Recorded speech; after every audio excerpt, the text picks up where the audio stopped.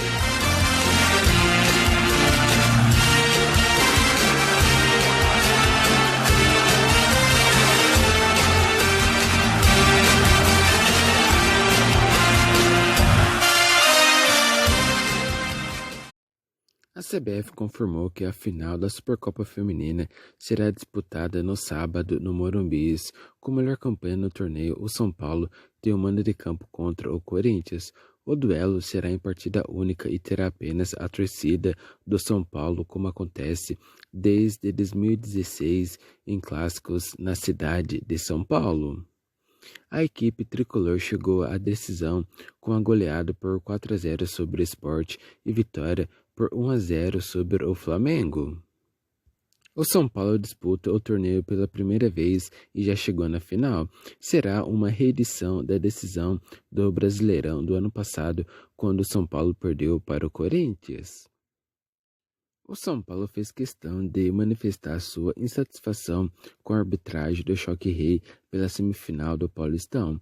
O São Paulo cogita não utilizar seus principais jogadores na edição de 2026 do torneio estadual como forma de protesto. A decisão foi comunicada em um ofício enviado à Federação Paulista de Futebol, no qual o clube também solicitou a exclusão do árbitro Flávio Rodrigues de Souza do quadro de arbitragem da entidade. No documento, o São Paulo criticou as decisões da arbitragem durante a partida e o VAR e a postura da federação diante das polêmicas do jogo. Além do pênalti sobre o atacante Vitor Roque, convertido por Verga, o São Paulo reclamou da postura desequilibrada de Flávio Rodrigues ao longo do clássico, mencionando falhas de marcação de outras faltas. Em meio a esse cenário, o São Paulo entende que talvez não seja mais o caso de priorizar a disputa do Paulistão. Assim, não está descartada a ideia de usar um time alternativo na próxima temporada.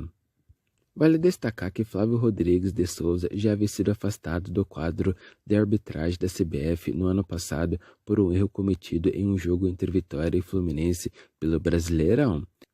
O São Paulo também expressou descontentamento com as declarações do presidente da federação, Reinaldo Carneiro, em que em entrevista na sede da entidade sugeriu que o goleiro Rafael poderia ter chutado a bola para frente e evitado o pênalti cometido por Arboleda em Vitor Roque.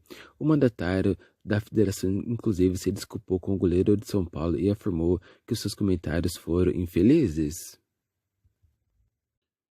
O zagueiro Ferrarese alcançou na última segunda, na derrota para o Palmeiras, o seu terceiro jogo seguido como titular de São Paulo. É a primeira vez que o venezuelano emplaca uma série de jogos entre os 11 iniciais com o técnico Zubeldia. Além do Choque Rei, o zagueiro de 26 anos foi titular nas vitórias sobre São Bernardo e Novo Horizontino.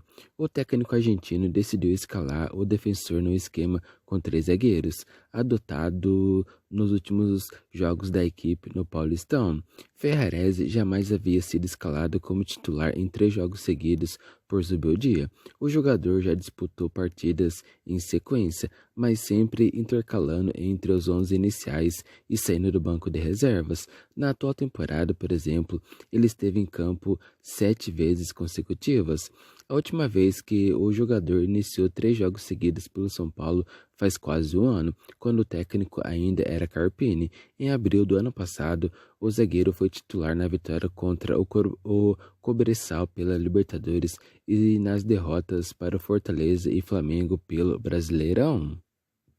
Com Carpini, Ferrarese chegou a jogar 4 partidas consecutivas como titular entre fevereiro e março do ano passado. Após a saída do técnico e a chegada de Zubeldia, ele seguiu sendo utilizado, mas com menos frequência entre os titulares. Com o argentino, o defensor iniciou 9 partidas na última temporada.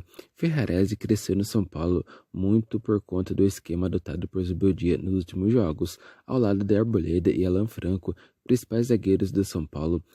Ferrarese venceu a concorrência com Sabino e Juan e foi escolhido para atuar do lado direito da defesa no mata-mata do Paulista. O zagueiro soma até o momento 11 jogos na atual temporada, sendo 6 como titular.